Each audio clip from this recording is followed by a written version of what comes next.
I'm a man with a great sadness in my heart, a sadness that weighs heavy upon every muscle and every cell of my body, a sadness that robs me each day of my peace of mind and each night of a sound slumber. It is a sadness that sees the blood of my father and forefathers disregarded by those who are tasked with the duty to represent us, the people, the citizens of this great state and country. Representatives whose strings seem to be pulled by a few, the special interests of one agenda, to step by step destroy the foundation of this great nation and the freedoms that it grants to all of us. It is a sadness that a government that citizens once respected and believed in, no longer respects and believes in its citizens. It is a sadness that knows that this same government is trying to pass and implement laws that will make myself and other law-abiding citizens of this great state and country criminals. Criminals for living as we have always lived, for believing as we have always believed, and for defending our liberties and the freedoms that we have always fought for, while knowing that true criminals will continue unfettered in their pursuits against our society. But I also have hope. Hope that clearer minds will prevail to lift the fog of deception that is being allowed to cover this land and the people of this nation. I hope that you, our representatives, will embrace us, the citizens of Vermont and America, as allies, not enemies. And together we stand against the foes of this nation. I grew up hunting from a young age with my father, who taught me responsible gun handling and ownership. I received my first gun for a Christmas present when I was 6 years old.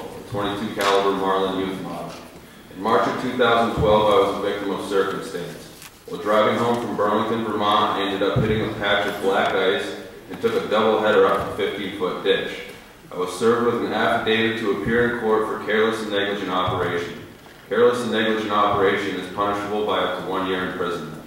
I would like it to be known that I am not a violent person, have never been charged or convicted of a violent crime, nor am I a sexual offender or a drug user or dealer, nor have I been found mentally defective. But none of that matters because, as this bill is written, I would be prohibited from buying a firearm through private sale because of an accident I had, under 18 U.S.C. 922 G1. I, as well as many other Vermonters, depend heavily on my right to keep and bear arms for the defense of myself and my family, to put food on my table, and for recreational hobbies such as skeet shooting and my newfound hobby, IPSA shooting matches. I would like to remind Senators Campbell, Baruth, and Ayer of the oath they swore to when they took office. An oath that very clearly says, you will not propose or assent to any bill, vote, or resolution which shall appear to you injurious to the people, nor consent to any act or thing whatsoever that shall have a tendency to lessen or abridge the rights and privileges as declared by the Constitution of this state. The facts belong to the good Vermonter protecting their rights and their way of life.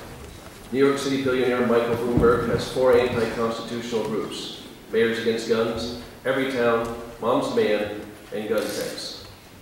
They are simply different names in the same bag of fertilizer. They have no shame about spreading misinformation and downright lies about firearms to further their cause. They've been called on it time and time again, yet they continue.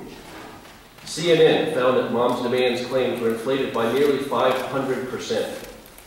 On multiple points, the Pulitzer Prize-winning site PolitiFact has called Everytown's claims mostly false. The New York Times, even the President's own Centers for Disease Control, have both grossly exaggerated claims and downright blatant fabrications by these groups. Misrepresentations done to fleece citizens and lawmakers into an emotional response because the facts are not on their side. I am so grateful to all of you for introducing this legislation, which I think is really important. Frankly, I am completely puzzled to find out that anybody could be against this bill, unless, of course, you are a gun owner who drinks too much, abuses a wife or husband, robs stores or banks because of drug addiction, or you would tell me. Sadly, I have come to the conclusion that the gun owners who are against this bill must have something to hide. Please keep your shucks a little bit safer and pass this bill. My name is Valerie Harris, and I'm from the town of Wells. I'd like to thank you for giving me the opportunity to speak. I am opposed to the passage of this universal background checks bill. I am not in favor of any part of it, but I would like to address the portion that may concern domestic abuse. In an effort to persuade the public and the legislature that this bill should be passed, the proponents would like you to believe that there is an epidemic of domestic abuse against women in this state. In a recent email sent out by Gun Sense Vermont, they make such a claim as this, and I quote, "Approximately 2 Vermont women are being murdered by a gun each year. For a state our size, we shouldn't have any. Not only does this matter to the 2 families each year who will never get to hug their mother, daughter, or sister again, but this matters to the countless women across the state who are being threatened every day with a gun and hoping that their abuser won't decide to pull the trigger," unquote. I ask, where is their concern for the men in this state? The fact is that almost 50% of all domestic abuse cases in this state involve abused men. Men are equally at risk. But regardless, the fact is that in Vermont, in the years 2004 and 2009, there were no domestic violence homicides with firearms. And in the years 2002, 2010, and 2012, there was only 1 domestic violence homicide with a firearm. Statistics show that the number of domestic violence homicides with firearms is decreasing. I don't see an epidemic, and I find that painting women as the weaker sex insulting. Vermont has had a long history of strong and capable women, from Anne Story to Madeline Kunin. It is a well-known fact that Vermont is the safest state in the nation. Women in this state have nothing to fear but fear itself. I ask that you not give in to the proponents of this bill's fear-mongering and falsehoods and not pass this legislation. Thank you. My name is Eddie Garcia. I'm a resident of St. Johnsbury. I'm very frank. I am disgusted that I have to be here today to do this. I rise in opposition to this bill, every word of it. I am a gun owner. I have never in my life been so vehemently opposed to a piece of legislation, and I have nothing to hide, by the way. This bill proposes nothing whatever that will make the safest state in the nation any safer.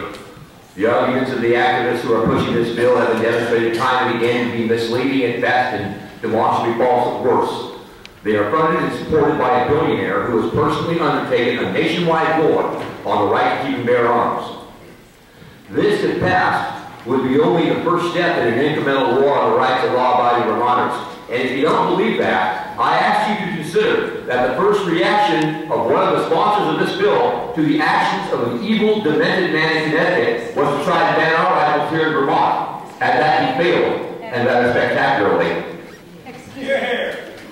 This needs to fail as well. This is not wanted or needed here. When Vermont legislators take office, they swear an oath that they will not consent to any act or thing whatever that shall have a tendency to lessen or abridge the rights and privileges of Vermonters as declared by the Constitution of the state. As announced anti-self rifle to my neighbor I've known for years and years without the permission of the government. This bill seeks to lessen and abridge that right. Article 16 of the Vermont Constitution is clear that the people have the right to bear arms for the defense of themselves and the state. I don't propose to stand idly by and watch that chipped away at. And I've never seen gun control advocates stop when they get the first thing they want. They're always back for more. Therefore, I urge this body to stop this here and now. Reject this unnecessary bill and its dishonest proponents. Thank you.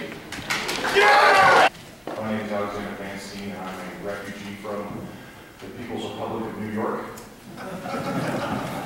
I fled to this state to escape a trend, a very dangerous trend, in which law-abiding individuals are criminalized simply for owning inanimate objects and or handing them to their friends. I do not want to be a refugee from the state of Vermont.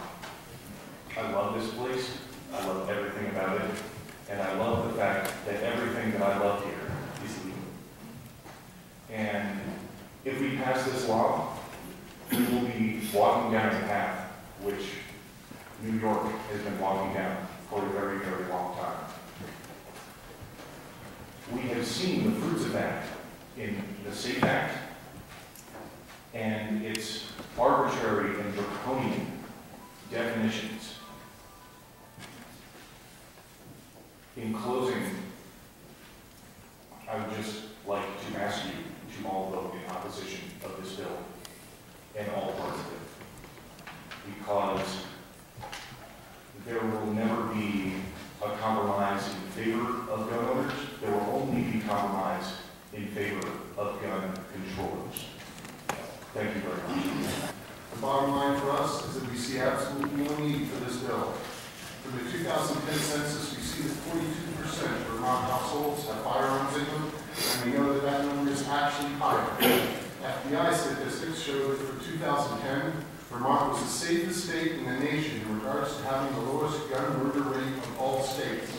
To us, this means that a high rate of gun ownership clearly does not translate into a greater risk of gun murders in Vermont. If we consider the violent crime rate, we see that Vermont consistently enjoys one of the lowest crime rates in the nation, and for 2013, ATF statistics showed that Vermont is the safest state in the nation in regards to violent crime.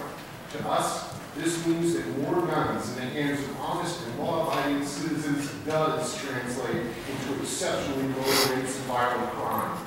For the last two of the last 3 years, Vermont had 0 hunting accidents. In regards to the litany of facts you have been deluged with by our opposition, you should carefully consider the validity. As an example of this, you may recall the claim being made that Vermont was being flooding Massachusetts with guns, and that Vermont was an iron pipeline. ATF statistics show that Vermont was the lowest source of trace firearms of all the New England states. Vermont was flooded, and that Vermont was the 45th lowest source of guns within the 50 states. In summary, the Federation would not oppose any legislation that would actually accomplish the goal of keeping guns out of the hands of criminals and prohibited people, but we are convinced that S31 will not accomplish that goal. Not only will it not accomplish what its intended purpose, S31 will actually serve as a punishment for those honest and law-abiding citizens who wish to buy or sell, and these are the exact same citizens you should not be enforcing.